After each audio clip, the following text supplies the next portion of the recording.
Bismillahirrahmanirrahim. I'm Tahir Dhindsa and you're watching SDTV. Ab initio, by definition, we were taught that if there's a dip or there's a negative growth in economy for consecutive 3 to 4 quarters, it is termed as a recession. Now it was a dip and the growth has, really plummeted to a point where we can definitely say that Pakistan is experiencing a recession and it's deepening. LSM is going down, and the reason is that we don't have enough money, cash, to import the raw material that we can add some value to and re-export. So the exports seems to be doomed, whatever we do. Because of the imports, there is less revenue on custom and other thing. So on the fiscal side, it has also an impact, not because that import was luxury or bad, just the imports that are converted to the raw material. So Pakistan needs external support. External support comes through two means. One is the direct financing through IMF or something, and then the other, and second is investment. IMF is waiting for the political instability to calm down so that the money they give, the umbrella cover that give, is not consumed in consumption or the budgetary support, or later on at the review where the country is back to the square one. And the external support by way of investment is also shying away. They are also waiting, because if a country, say China, invest $58 billion in railway or in some fast export, blockchain export or export processing zone, then they need guarantee that there would be business atmosphere or stability over the next few years, so they can have yield on their return on their investment and the security of their investment. And it's important also because the previous investment of the phase one, primarily in energy, we have not been in a position to pay them back, and it is a sovereign default, but because they are not asking you, they are not writing direct, they're not claiming it, so it is just things that linger on. Everything boils down to political stability in this country. It's a man-made crisis. What is the way forward? We have today with us Dr. Waqar Ahmad, who has worked extensively on trade and on the fiscal side and the investment side as well. So I think we should ask him. Dr. Waqar, what is your say something that we can take this discussion a little bit forward, and we'll ask you a few more questions. Thank you, Tahir sir. I think this was a very comprehensive introduction. I think two things are at play here. One is that you are trying to correct a lot in the economic structure, basically. And that is always painful. You are trying to correct your fiscal side. You are trying to correct energy sector. You're trying to correct your taxation part of the economy, And all of these reforms, they're not easy.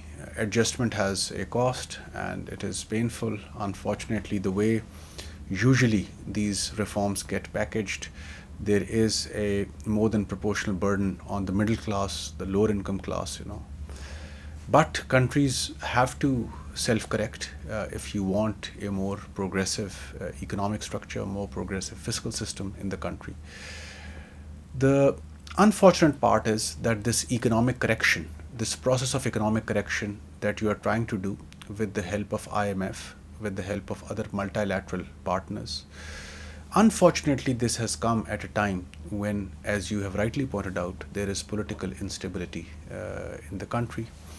There is lack of a shared economic vision, and if you take a step backwards, there is a lack of a shared political vision. And 100%. Yes, and that is actually what scares the friends of Pakistan, those who are banking, those who have placed their bets on Pakistan, those who want to invest, even those who want to lend to Pakistan, And that is why you have seen that these are those moments in history when even friends like Saudi Arabia or UAE or China, they pause for a moment to think that should we roll over our maturing support which we have given to Pakistan or not, Usually you never used to see such stance in the past, but they want to be very sure that the government that we are talking to has the moral authority to talk to us, to implement the reforms, and people will believe in those reforms and the cost, the pain associated with those reforms as well. Having said this, I think what we have seen in the past week or two, this will have a bearing on the economy. We did see that when the chairman of Pakistan Tehreek-e-Insaf was arrested by the security authorities, for example, and there was an unrest, a nationwide unrest, for example. Rupee lost 15, value 15 rupees.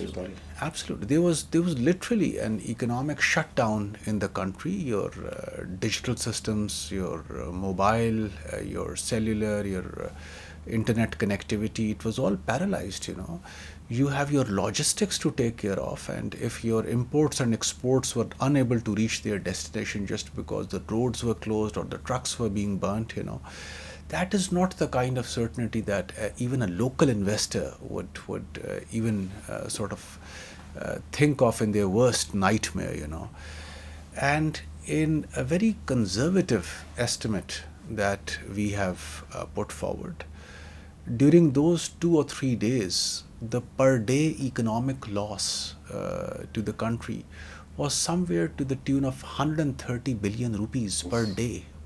That is the loss which we have very conservatively estimated, What you're saying is that in 2 or 3 days we lost $1 billion plus. It's quite likely because there are multiplier effects as well of these, There must have been people. 130 yes, is equal to, it's $1 billion. And $1 billion is 0.5% or about billion plus, if 1.5 billion, that 0.5% of the GDP was eroded. That's right. That's right. Now, these are the economic costs that our politicians need to sit down and really talk with each other. I am often surprised, and through your programs, I have submitted several times that, like the way National Security Council meets, we really need to have an APC, all parties conference on the economy, because whichever party comes to power, let's say several months down the road, they're going to inherit an economy which is in shambles, basically, and there's a trust deficit. You have a capital flight which is being witnessed through formal and informal channels. You have the diaspora which has really revealed their preference. Turn its back. Absolutely. This month we had a double-digit dip in remittances, That's the first indicator that diaspora is losing interest, So you have a collapse, unprecedented collapse of your startups which were just beginning to take root, and they were backed by diaspora-funded venture capital and other sort of capital formats. And certainly you don't have that interest, Now, this brings me to the next important point, that if this damage is taking place in the economy, whose role and responsibility it is in the rules of business, government rules of business, to mitigate this? You have a whole institution of Board of Investment. You have a whole paraphernalia of Commerce Ministry, TDAP, Central Bank, who are supposed to really revive the confidence or give that inch of that confidence to the investor that, yes, the talks with IMF are on track. Yes, there are areas where we need to sit down, and these are those areas. They should be revealed.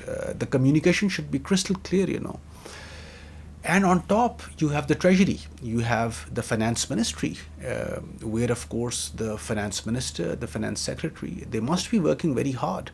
But that communication of where we stand with the fund program is important for the other lenders who are waiting to see that when do we close the staff level review, basically.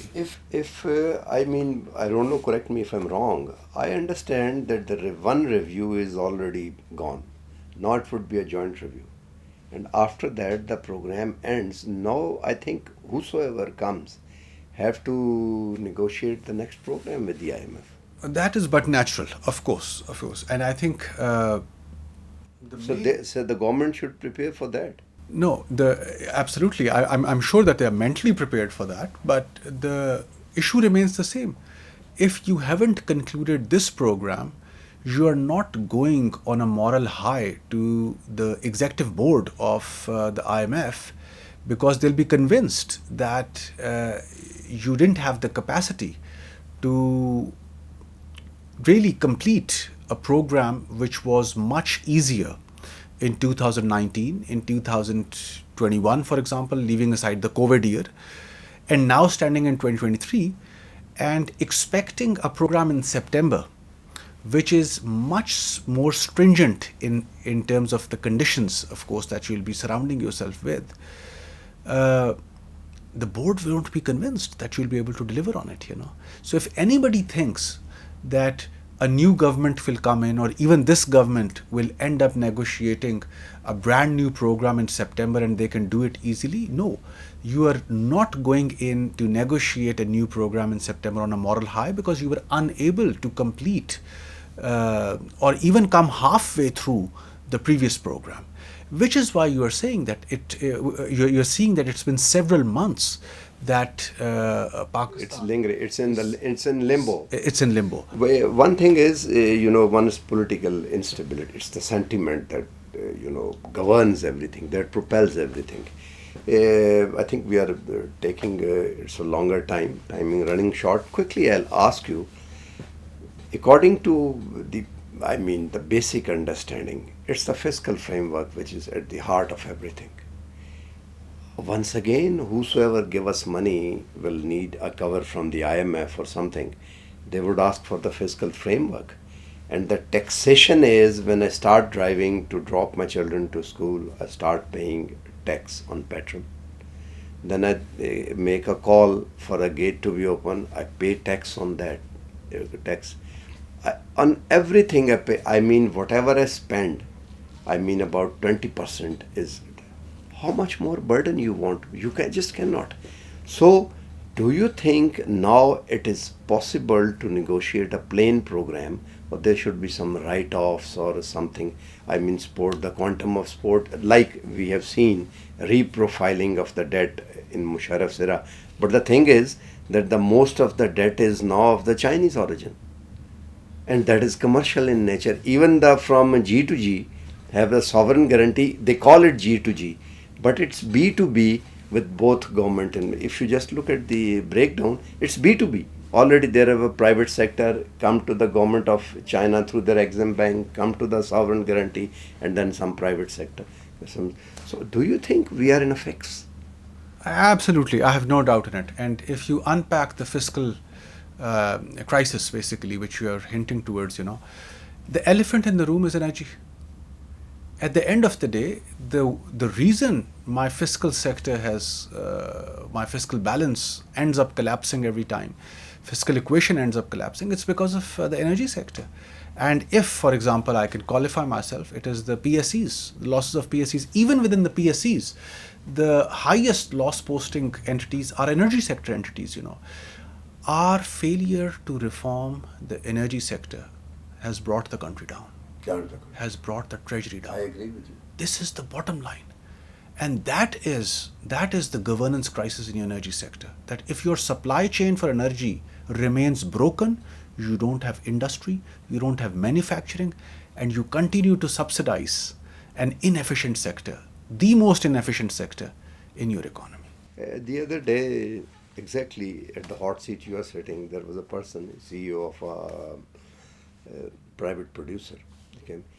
He was of the opinion that they are not as much inefficient, but the loss is at the distribution and the transmission. And second, the government's 5-year plan, the bet on the 5-year plan has gone down because the 6% growth, 4% or 5% they were visualizing is not happening. So the energy is not consumed. The government is giving, the capacity payment force. That's why. So once again, it boils down to the political stability. Economy will perform, fiscal side, and we are in a fix. So I think the time was short. Thank you very much for coming, and I think we should do regular programming in Urdu as well for the understanding of the general public. So Dr. Waqar, thank you very much. With this, I think we should not try to dissect. It's very clear. We come to the end of the program. Thank you.